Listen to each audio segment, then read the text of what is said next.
welcome to our deep dive into Imagine Heaven by John Burke. Yeah, so we're going to be exploring all those, near-death experiences. NDEs. NDEs, exactly.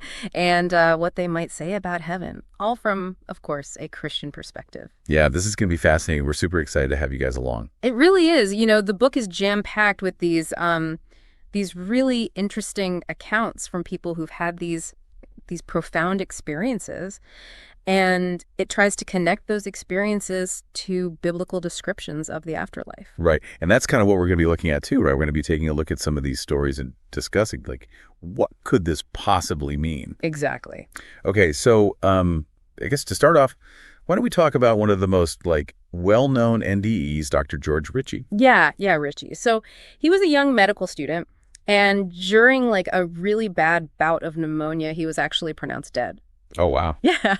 And what's so fascinating about his case is what he says happened when his body was, lifeless. Okay. I'm intrigued. So what exactly happened to Ritchie? Or what did he experience, I should say? Well, he talks about having this out-of-body experience. And get this, he actually saw his own body. No way. Yeah, on the hospital bed. And he watched the doctors trying to revive him. Oh, wow. Yeah, it's pretty wild. That's intense. He even said that he could pass through solid objects. Really? Like walls, even people. So like a ghost. Kind of, yeah. It makes you think, what does it actually mean to exist outside of our body? Right. What does that even mean? I mean, Yeah. That's such a disorienting thought to think about. Yeah, it really is. It's something that many people who have had NDEs grapple with, this idea that, our consciousness might not be completely dependent on the brain. Right. Yeah. Well, and Ritchie isn't the only one who said that he's had this kind of out-of-body experience, right? There's other accounts from people having similar experiences. Oh, yeah, tons. In fact, it's one of the most consistently reported parts of these types of experiences. Wow. And another really interesting thing about Ritchie's NDE is how he describes this city of light. A city of light. Yeah. And, actually, many NDEers, they describe seeing something very similar. It's this incredibly beautiful place. It's peaceful, seems to radiate light. It almost sounds like, the descriptions of heaven in the Bible, like the New Jerusalem in the book of Revelation. Yeah. There are definitely some striking similarities there. Crazy. Yeah. I mean, just to think about this, that maybe these NDEs, these experiences are offering us a peek into what might be waiting for us after we die. Yeah, for sure. It makes you really think about the nature of reality and what happens when we die, Absolutely. I think that's what makes them so interesting. They make us really confront our own assumptions about life and death. Yeah. Now, let's talk about another really interesting NDE. This one's from a woman named Vicky. Okay. So Vicky, she had been blind from birth. Okay. But during her NDE, she could see. Wow. So even though she was blind, she was able to see. Yeah, exactly. That's incredible. She describes all these vivid colors, a tunnel of light. She even saw Jesus. Whoa. Yeah, it's pretty amazing, right? That's wild. And Vicky's story, along with, a lot of other accounts from people who have been blind, who've had NDEs, they bring up these questions about perception in the afterlife. Like, if our senses work the way we know them because they're tied to our physical bodies, then how is it possible that someone who has never actually seen with their eyes can suddenly have visual experiences? Right. Yeah. It makes you wonder, maybe consciousness has its own way of understanding reality. Yeah. Like outside of our senses. It's fascinating. Maybe our understanding of reality is much more limited than we think. Yeah. Okay. So we've talked about George Ritchie. We talked about Vicky. Is there another account that you wanted to share? Yeah. Let's talk about Dr. Mary Neal. Oh, yeah. She's the surgeon who drowned while kayaking, right? That's the one. Yeah, and her NDE is so interesting because of all the detail that she remembers. Right. She talks about this welcoming committee. A welcoming committee. Of souls. Oh, wow. And they radiated this amazing light, and they guided her toward this path, and it seemed to lead to an even brighter place. Wow. It's pretty incredible. So she had this experience, but then came back. Yeah. So even though she was clinically dead for 14 minutes, she was miraculously revived. Wow, that's incredible. And what I think is so interesting about Dr. Neal's account especially being a doctor herself, is that she tried to explain it away at first, right? Yeah, absolutely. She thought it was just like a hallucination because of, a lack of oxygen. Exactly. But the experience was just so powerful for her emotionally and spiritually that she had to kind of, reconsider her initial skepticism. Yeah. It's like sometimes these experiences are just so powerful that they can change our whole perspective. Right. Even if we're trying to, resist them at first. Right. For sure. So we've been discussing these pretty amazing accounts, but, I'm sure some people are like, well, how do we know these are real? How do we know this isn't just, hallucinations or fantasy? Right. And Burke actually addresses that in the book. He talks about Dr. Michael Sabom. He was a cardiologist, and he thought NDEs were basically fantasy. He didn't believe in them at all. Yeah. Until he interviewed one of his patients, Jane. And her NDE was very similar to the other accounts that he just dismissed. Right. And that kind of got his wheels turning. And he actually ended up doing some scientific research on this whole phenomenon. And there are other scientists too, right? Like Dr. Penny Sartori. They've studied NDEs as well. Exactly. So it's not just like a fringe idea. No, it's a real phenomenon. Okay, so what did their research show? Well, so Sabom, he compared descriptions from people who had NDEs, about their resuscitation, to a control group of patients who didn't have these experiences. And he found that the people who had the NDEs, they could give these super accurate details about their medical procedures.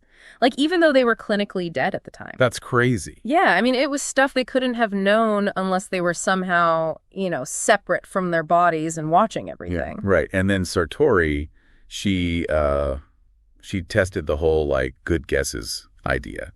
She asked cardiac patients who had never seen their bodies during procedures to guess what had happened. Yeah, could they just make lucky guesses? Exactly. And what were the results? Well, basically, they couldn't come up with anything close to the level of detail that the people who had NDEs had. Wow. Yeah, so it seems like there's something more to these experiences than just our brains making stuff up. Yeah. I mean, it seems like consciousness can maybe exist separate from our physical bodies. It really does seem that way. And that actually leads us to another fascinating part of this whole thing, Burke's exploration of what it might be like to live in a new, spiritual body. Right. He shares all these accounts from people who say their heavenly bodies are whole, healthy, and free from, all the limitations we have here. Totally. I mean, that's amazing to think about. Oh, yeah, totally. So, for example, he talks about this guy, Marv Besteman. Okay. He was a retired bank president, and he had an NDE during surgery. Okay. And he remembered seeing himself dressed in his favorite outfit. Oh, wow. It's kind of, it makes you think, maybe our sense of self, maybe even our personal preferences, they carry over into the afterlife. Interesting. Yeah. And then there's Vicky, the woman who was blind. She actually described her heavenly body as being made of light. Made of light. Yeah. Which, that actually kind of aligns with this idea of glory that's often mentioned in the Bible. Right, glory. Yeah. Can you maybe explain glory a little bit more for people who aren't, maybe familiar with that term? Yeah, for sure. So in the Bible, glory often refers to God's presence. And, it's associated with this radiant light. Okay. So when Vicky's describing her heavenly body as being made of light, it could be her experiencing this glory. Ah, okay. That makes sense. So it's our true selves, our spiritual essence, that will be revealed in heaven. Yeah, exactly. That's a cool thought. And then there's, this question of time in heaven. Oh, yeah, time. It seems like, according to many NDEs, it operates a little differently in the afterlife. It can be hard to really wrap your head around. Yeah, for sure. Yeah, it's so some people, they describe it as nonlinear. The past, present, and future, they all kind of converge. Oh, wow. And others, they talk about experiencing multiple timelines at the same time. It's pretty wild stuff.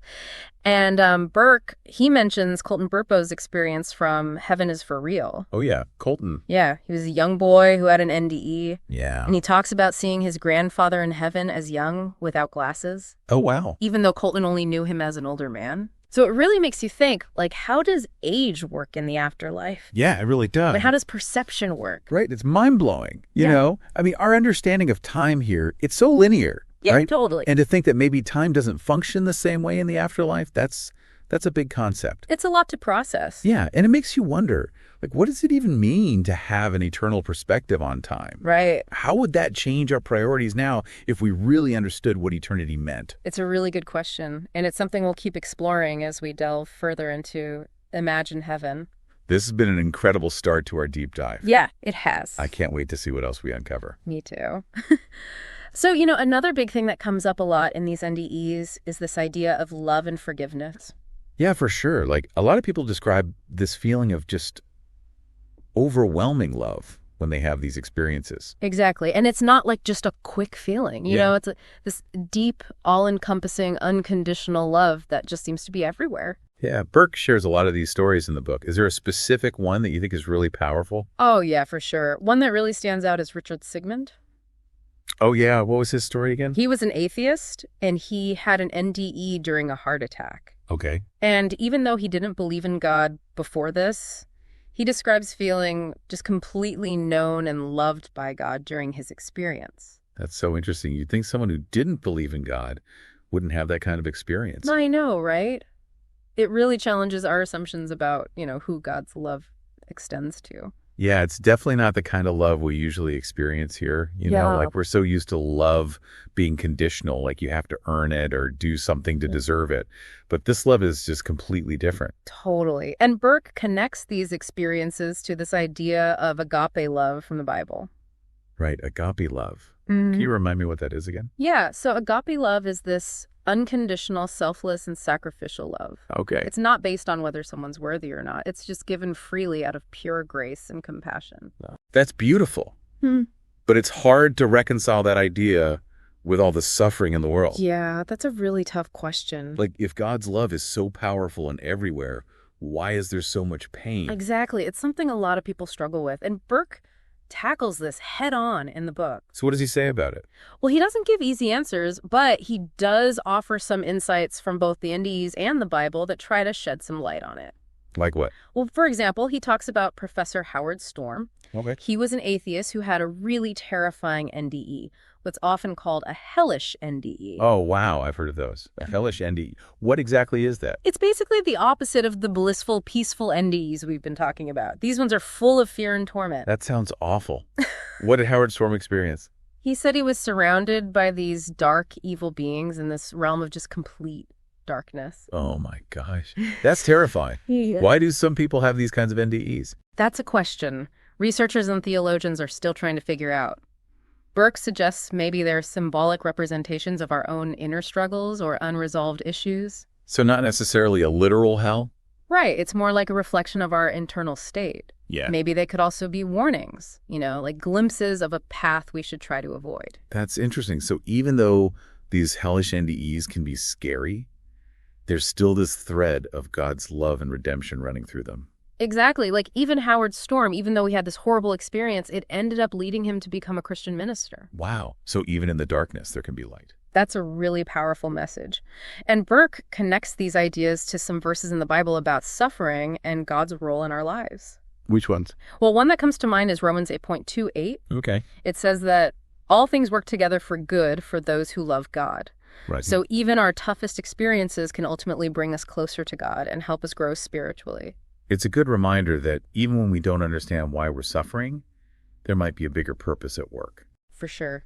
And speaking of things we don't fully understand, Imagine Heaven also delves into these angelic encounters that a lot of NDErs talk about. Yeah, I love those stories. They're so fascinating. Right. And Burke shares some really compelling ones. Like what? Well, remember Mary Neal, the surgeon who drowned? Yeah. She describes encountering these radiant beings that just filled her with this amazing sense of peace. And then there's Don Piper from 90 Minutes in Heaven. He talks about being greeted by a welcoming committee that included two of his teachers who had shared their faith with him. It's incredible, right? And these encounters raise all these questions about what angels are and what their role is. Right. And Burke tries to answer those questions by looking at the Bible. Yeah, he uses passages from Revelation and other books to give us a better understanding of angels, both good and bad. So what are some of the key things he highlights? Well, he talks about this idea of a spiritual battle that's going on for souls, both here on Earth and in the afterlife. Wow. It's kind of a scary thought to think about these unseen forces at work all around us. I know, it can be unsettling. But it also adds a new layer of depth to our understanding of the afterlife. And it reminds us that our choices have eternal consequences. Right, we're not just physical beings, we're spiritual beings too. Exactly. And Burke doesn't shy away from the darker aspects of this either. He talks about those hellish NDEs and what they might mean. It's good that he doesn't sugarcoat things. He presents a balanced view. Yeah, he encourages us to really think about these experiences and what they might mean for our own lives and choices. So shifting gears a bit, let's talk about another fascinating element of these NDEs, the life review. Oh, yeah, that's a big one. So many people describe reliving their lives in detail during their NDEs. It's like watching a movie of your life, right? Yeah, exactly. But it's more than just seeing the events. It's also feeling the emotions and experiencing the consequences of your actions, both good and bad. That must be so intense. It is. It really highlights how interconnected our lives are and how our actions affect others. Burke suggests that this life review might be a way of preparing us to enter God's presence. It's like confronting your true self and coming to terms with how you've lived so you can approach God with honesty and humility. That's a beautiful way to put it. And Burke also connects the life review to the idea of judgment in the Bible. Right, because the Bible talks a lot about being held accountable for our actions. But it sounds like the life review is more about understanding the consequences of our choices than about being punished. Yeah, and it emphasizes that our thoughts and motives are just as important as our actions. Wow, so we're not just judged by what we do, but also by why we do it. Exactly. It's a powerful concept. And that leads us to another intriguing idea: eternal rewards. Ooh, okay. Tell me more about that. What does Burke say about them? Well, he suggests that the amount of joy and fulfillment we experience in heaven might be connected to how we live our lives here on earth. So it's not like everyone gets the same reward. Right. It seems like our choices and actions do have an impact on our eternal experience. It's like we're building up spiritual wealth that we can then draw on in the afterlife. So we should focus on making choices that deepen our spiritual growth and maturity. Exactly. Burke doesn't go into specifics about what these rewards might be, but he suggests they could include things like greater knowledge, understanding, and closeness to God. That's amazing to think about. It makes you wonder what those experiences would be like. Right. It really does spark the imagination. But it's important to remember that Burke also says our main motivation shouldn't be to earn rewards. Right. It's not about trying to get something from God. Exactly. It's about loving and serving him and others out of gratitude for his grace and love. It's about a genuine relationship with God, not a transaction. That's the key. The rewards are a natural result of living a life surrendered to God. Wow. This has been such a thought-provoking conversation. I feel like we've only scratched the surface of imagine heaven, though. It's a lot to think about, right? I mean, we've been talking about all these experiences people have had, their glimpses of what might be waiting after this life. But it makes you wonder, so where do we go from here? Like, what does it all mean for us, like, right now? Yeah, that's a great question. And actually, that's something that Burke addresses in Imagine Heaven. You know, he doesn't just leave us with these stories and concepts. He wants us to think about how the idea of heaven, how that can change our lives right now. So it's not just about, like, waiting for heaven. It's about letting the idea of heaven, like, change how we're living today. Exactly. And one of the things he talks about is that what we do here, it matters. It has eternal significance. It's not just, like, a fleeting moment. That's like, that ripple effect, right? But on a much bigger scale. Yeah, that's a good way to put it. And thinking about it that way, it can be really motivating. Right, because it makes you think about making a difference not just in this life, but forever. Yeah, exactly. And Burke even says that it's not just about these big achievements, but that even small acts of kindness, of love, of service, that those matter too. Yeah, he talks about those NDEers who are, like, surprised during their life review by how much impact these small moments of compassion or generosity had. It's true. It's like those moments had this ripple effect that just kept going. It really makes you, like, stop and think about how you treat other people, knowing that even a little thing, like a smile or a kind word, could impact someone, even after this life. Yeah, it's powerful stuff. It really makes you want to be more mindful of how you interact with people. Yeah. So Burke also talks about this idea that heaven isn't just like this passive place, Right. It's not just about sitting on clouds and playing harps. Exactly. So what is it like then? Well, Burke thinks it's going to be dynamic and purposeful, like we'll be given assignments and responsibilities based on the skills and passions we had here. So our talents and gifts will still be used. That's the idea, is like this life is a training ground for something even bigger and better in the afterlife. That's an incredible thought. Yeah. So ultimately, what does Burke say is the purpose of heaven? Like, what's it all about? It's about relationship. Okay. Relationship with God, with each other? Exactly. He says the best thing about heaven isn't, riches or success or anything like that. It's the experience of perfect love with God and with everyone else who's chosen to follow him. It's that feeling of truly belonging, of coming home.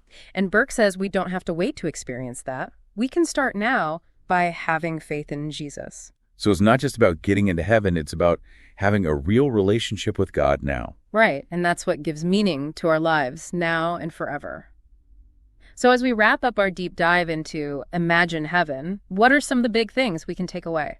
Well, I think the book makes us think about heaven as a real place, a place that's, more beautiful and peaceful than we can imagine, where we'll be with our loved ones, free from pain. Yeah, and it encourages us to live with that in mind, to let the idea of heaven change how we live now. To make choices that align with God's will and to find joy in serving others. Burke doesn't just want us to imagine heaven, he wants us to live it, Yeah, it's a powerful message. So to leave everyone with one last thought, Burke asks, how does the idea of heaven change how you're living right now? What could you change to make your life more aligned with what we've talked about today? It's something to think about, isn't it? And maybe it'll help you discover something new, something that will change your life for the better. Thanks for joining us on this incredible journey exploring the mysteries of heaven. We hope you'll check out Imagine Heaven and keep thinking about these amazing accounts. Until next time, keep searching, keep exploring, and keep imagining.